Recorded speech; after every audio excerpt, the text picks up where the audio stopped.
Today we're sitting down on the porch with Barbara, a QHS member whose life is as heartwarming as a home-cooked meal. What paths did she follow to get to where she is today? Let's take a stroll down memory lane and see what's been cooking behind the scenes. I am Barbara. My heritage. My mom's side of the family was Amish. They came from 8 generations of Amish farmers. And that side of the family helped me learn how to garden. I'm an avid gardener and grow a lot of my own food. My dad's side of the family came from a Scottish English background.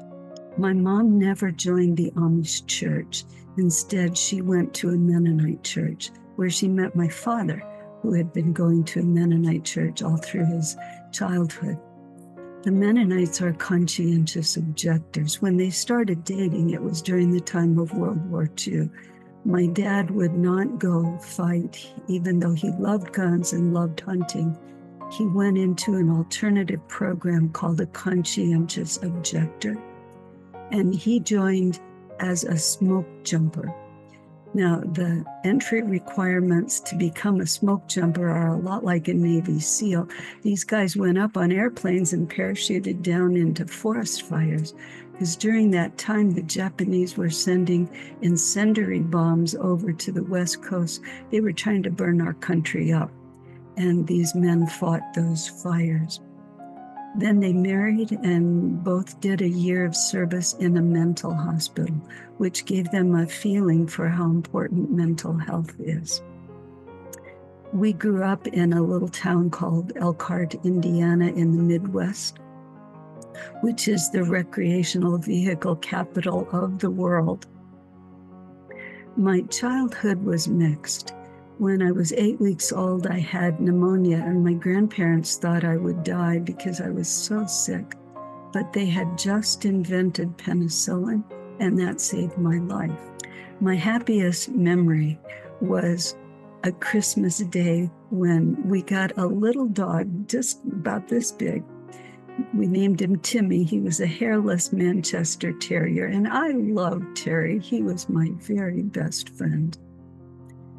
One thing that was difficult for me was that I assumed my parents didn't love me because they never said, "I love you." But they took me to church, and I heard that Jesus loved me, and I held that love very close to my heart. In their later years, my parents did verbalize their love for me, and then I really felt it.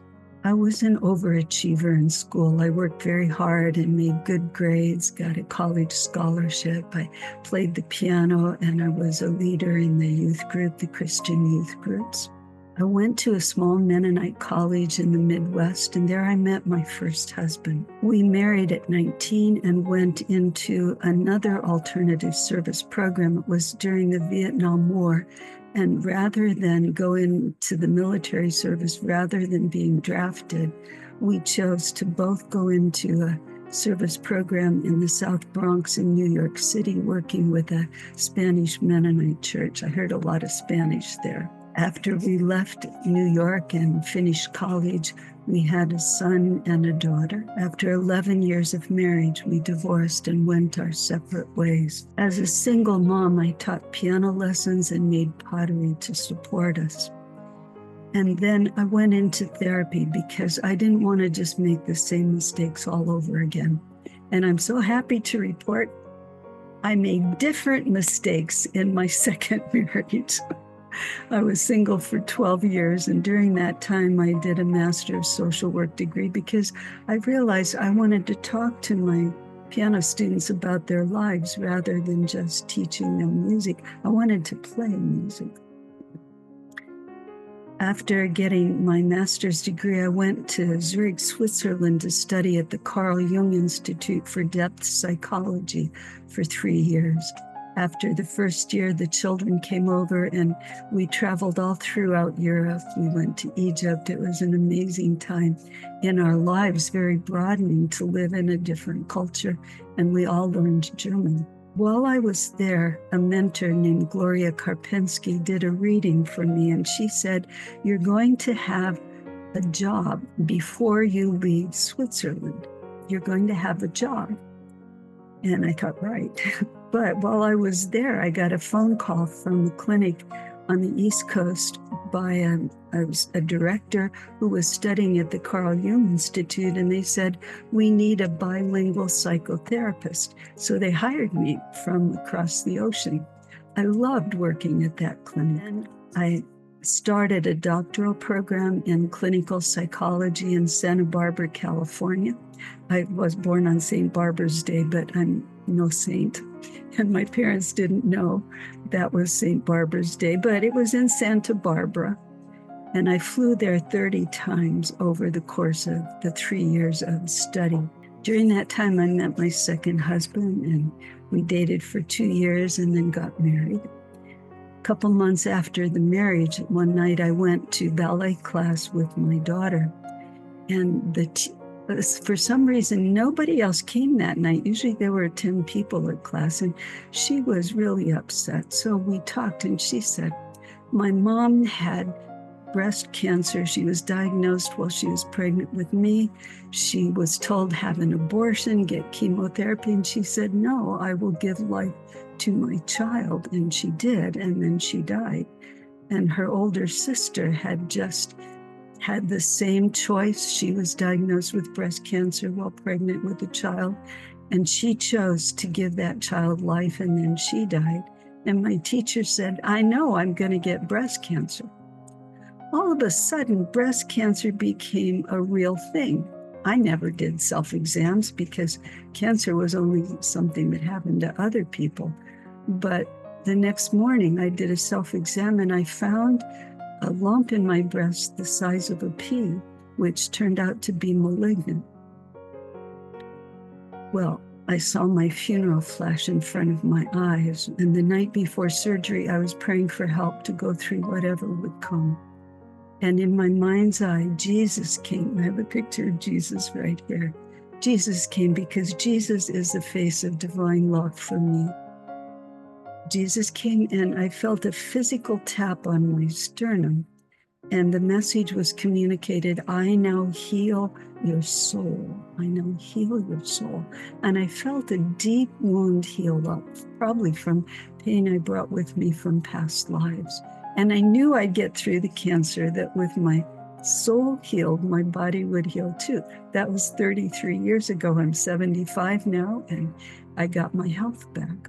So after I got through my treatments, I said a prayer. I said, okay, divine realm, you saved my life. Use me however is most needed. And then I got a client in my practice, whom I'm going to call Paula, who said she was the survivor of satanic ritual abuse. And the stories she told me totally traumatized me. I had to go for help. I had to learn energy therapies, energy psychology therapies to deal with my vicarious traumatization just from hearing her stories. And then she asked me to write her story. Well, it took me 20 years to write that. And because I told her, she was highly suicidal, I said, if you kill yourself, I'm not going to write your story. You have to survive, which she did, and she's doing well at this point. That book was called Transforming Fear into Gold. But while I was back to my doctoral program, they said, pick a dissertation topic that's really close to your heart, because only 40% of students who finish their coursework ever finish their dissertation. So I wrote my dissertation, called it Cancer as Initiation, Surviving the Fire. It's on the emotional factors that influence cancer survival. And one of those is having a transpersonal experience of healing. I'm so grateful for that, so grateful for my life. I wouldn't have met any of my 5 grandchildren had I died from cancer. So with this client who asked me to write her story, I'm going to call her Paula. One day I was in the office, and she came in, and the room got really cold. And she said, my father's spirit is attached to me. Her father had died, and I knew he was a cult member, a satanic cult member. And I thought, holy 4-letter words. There's a ghost here, and it's a satanic cult member. And nothing in my doctoral program or my master's program said what to do when a ghost comes into the office. So I did what I do when I don't know what to do. I prayed help. And then perfect peace came into the room. And I said, well, if Dad came to therapy, let's talk to Dad. I pulled up an empty chair and she communicated telepathically with him, and she did some healing work that day. And then other clients started bringing in their deceased relatives, and their relatives were in emotional turmoil, which had prevented them from crossing into the next world.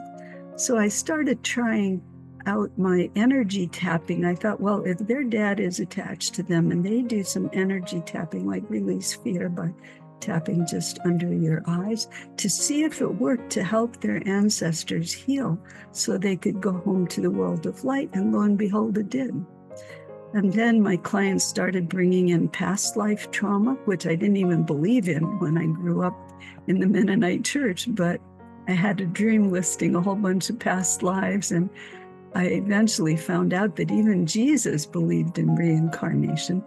So I tried tapping for past life trauma, and that worked too. So I put together a training method for therapists to deal with these things that usually shamans do, like working with soul loss, past life trauma, invasive spirits coming in, with energy psychology methods and prayer and angelic help and help from spiritual sources. And I call that soul detective work. And I now teach that and practice that. That second marriage lasted 9 years. Then I had a tumor in my belly, and I asked, what is this about? And the message from Spirit is that I needed to grow. I couldn't do that in the container of that marriage. And if I stayed, I would die. So I chose to leave. And God bless him, he understood that we had outgrown each other and we went our separate ways and are still friends, even though our values are very different. In 2012, I met my third husband, Robert Alcorn. He's a quantum healing systems advocate. You might have heard of him. He did a Prequel, and that marriage has been a great blessing. We are soulmates. We have similar values. We work together well, and it's just such a joy to have a happy marriage, such a joy. After that, I prayed again, what would you have me do next? And the message I got from my internal guidance was to work with extraterrestrials.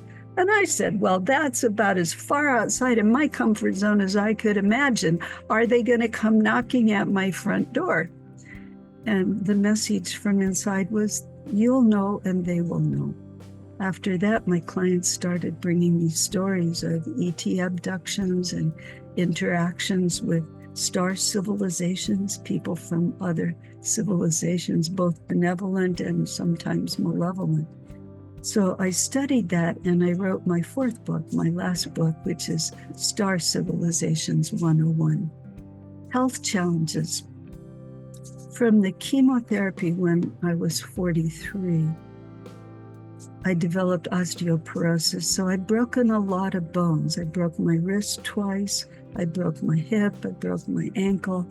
I broke my leg very badly in 2023.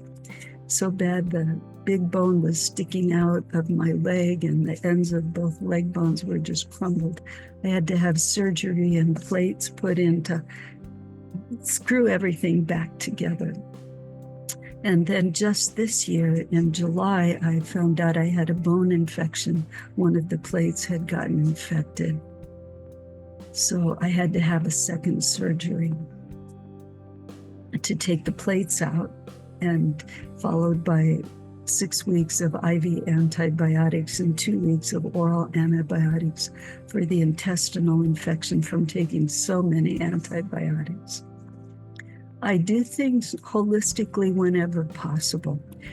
Getting chemotherapy was a very difficult decision, but a dream told me it was better for me if I did. So I did everything Western, surgery, radiation, and chemo, but I added craniosacral treatments, acupuncture. I learned how to do yoga. I learned to meditate. I took herbs and supplements, everything I could think of to support my body.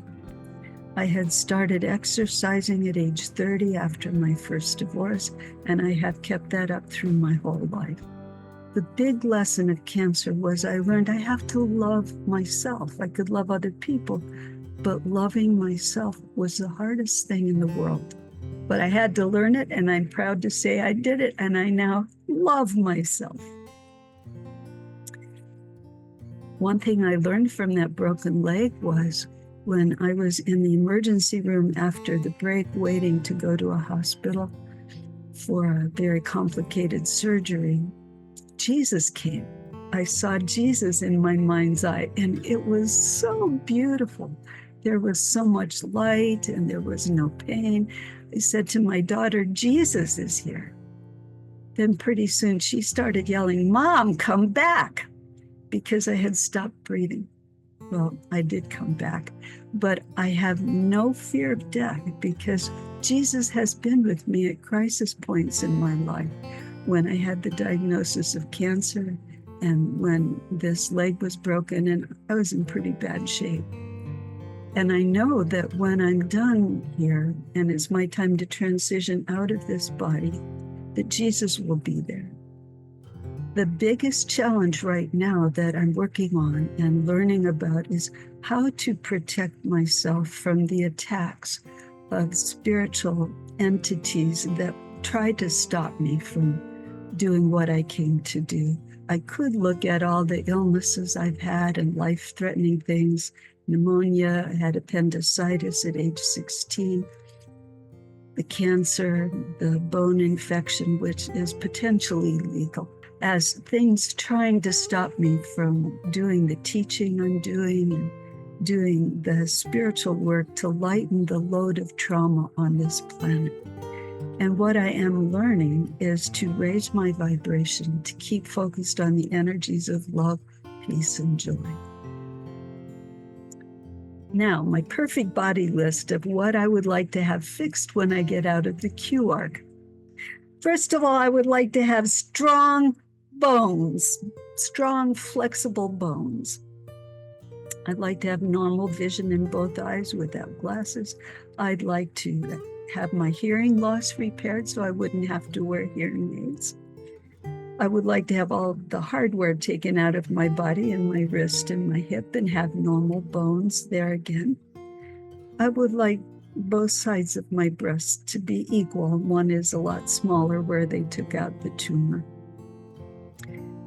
I would like to have all my surgery scars removed and to have them put back in a normal appendix and 31 lymph nodes in my left arm, which they took out in the breast surgery. I'd like to have tight skin with no wrinkles, no cellulitis, and have my skin be radiant. So what will the world look like post QArc? I will not have any fear of breaking more bones. I'll have the freedom to travel and teach. I won't have to wear hearing aids. I won't have to wear glasses to drive. And life will just be more fun. Thank you all for listening. Join us on the Prequel, where every story matters and every voice is heard. Because here at QHS, we're all about healing, learning, and growing together.